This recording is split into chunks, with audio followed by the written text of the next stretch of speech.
Bonjour, bienvenue sur ma chaîne. Aujourd'hui, je vais vous parler d'une vidéo suite à la venue d'un collègue, enfin c'est un voisin, qui a eu un problème avec une étagère. Alors il a mesuré son étagère et tout, et quand il a présenté son étagère, il s'est retrouvé dans cette position, c'est-à-dire avec un creux ici, une bosse là, un creux là. Donc il est venu avec son téléphone portable, avec son smartphone, et puis il m'a montré une vidéo où comment résoudre ce problème. Alors on voit une personne qui prend un tasseau, un crayon, et qui vient se positionner et qui vient reproduire le défaut.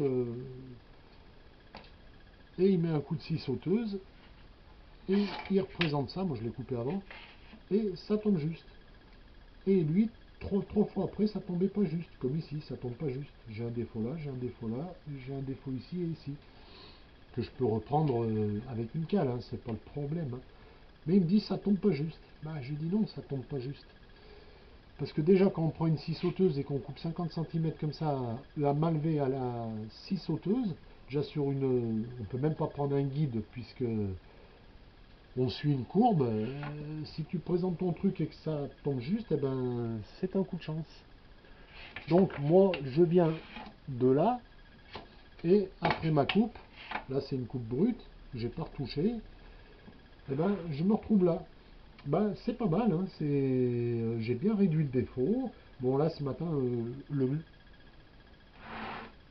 le café n'était pas passé dans le sang et j'avais les doigts gelés. Donc j'ai mangé un peu la feuille là. Là j'ai un gros défaut par contre, là c'est vraiment une connerie. Mais autrement tout le reste ça va à peu près. Ouais, il me dit ouais mais c'est pas parfait. Mais c'est jamais parfait. Ça il faut arrêter de rêver, de regarder des vidéos et de croire que parce qu'on vous donne un truc c'est parfait. C'est pas vrai. Ça n'existe pas, surtout à la scie sauteuse. Alors on voit le gars, hein, il présente, il a un super cadrage, hein, pas comme moi, et il fait ça à main levée, en 2 secondes, il vient et il présente. Il me dit, mais alors comment il a fait? Ben, je dis, c'est simple. Il a créé un défaut sur sa pièce, il a mis là, puis on voit, c'est un tout petit support. Hein. Ça, on imagine que c'est le montant de votre meuble ou votre mur, ou peu importe. Ça, c'est rien, ça, c'est pour tenir ça. Il a créé le défaut et il a adapté. C'est comme si là je fixais ça et qu'avec des serre-joints je tenais ça et je venais visser après. Effectivement, je pourrais vous en mettre plein la vue en disant eh ben, je suis super bon. Si vous n'y arrivez pas, ben, c'est que vous n'êtes pas bon. Parce que moi je suis bon, parce que voilà, il suffirait que je tienne tout ça et ça serait parfait.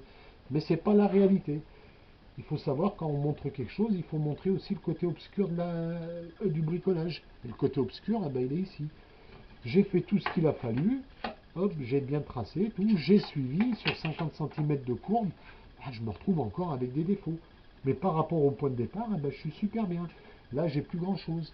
Là, il ne me reste plus qu'à poncer un peu ici, à poncer ici. Bon, là, j'ai vraiment un gros défaut parce que là, j'ai fait n'importe quoi. Mais bon, bref. Voilà, donc je lui ai dit, te décourage pas. Alors il avait l'air choqué, il me disait, oh ben non, mais putain. Alors la combine elle est bonne, hein. C'est une combine, c'est vieux comme le monde, hein. Ça c'est le principe du Trusquin. Hein. Vous venez ici, si vous tirez un trait, bah, vous suivez votre ligne, vous n'avez plus qu'à retracer, et il n'y a pas de problème, hein. Vous allez tomber plus ou moins juste. Je dis toujours plus ou moins juste. Parce que couper à la scie sauteuse parfaitement sur 50 cm sur des courbes, ben, bonne chance. Hein. Si vous y arrivez, c'est un coup de chance. Hein. Je vous le souhaite, hein, c'est pas, je ne veux pas dire que c'est impossible. Hein. Enfin, c'est peu probable, pas impossible, mais peu probable. Alors ça, c'est une combine de plâtrier. Hein. C'est pas du tout un truc de menuisier, c'est une combine de plâtrier. Quand les plâtriers ils mettent du BA13 quand ils arrivent sur le plafond, comme les plafonds sont toujours plus ou moins tordus, hop, ils viennent poser leur BA13 et puis ils font ça sur leur pièce. Hop, ils font ça sur leur pièce et ça leur permet de faire des joints beaucoup plus petits. Ça leur économise du temps et de la matière. C'est vieux comme le monde, hein, ça c'est pas un truc. Hein.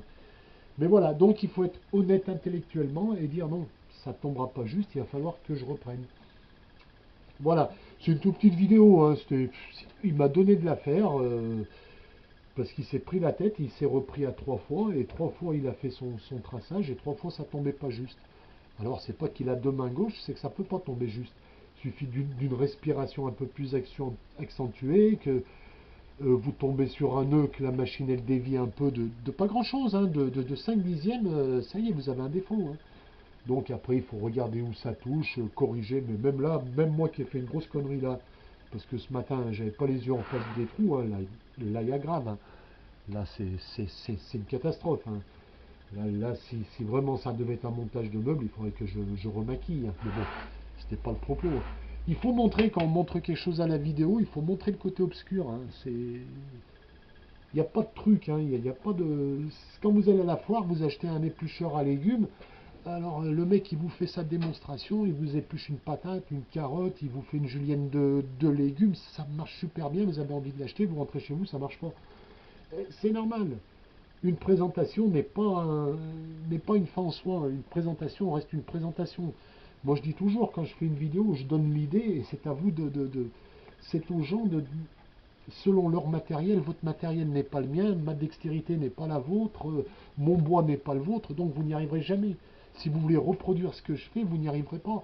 Alors c'est pas vendeur comme vidéo, je le reconnais, c'est pas vendeur.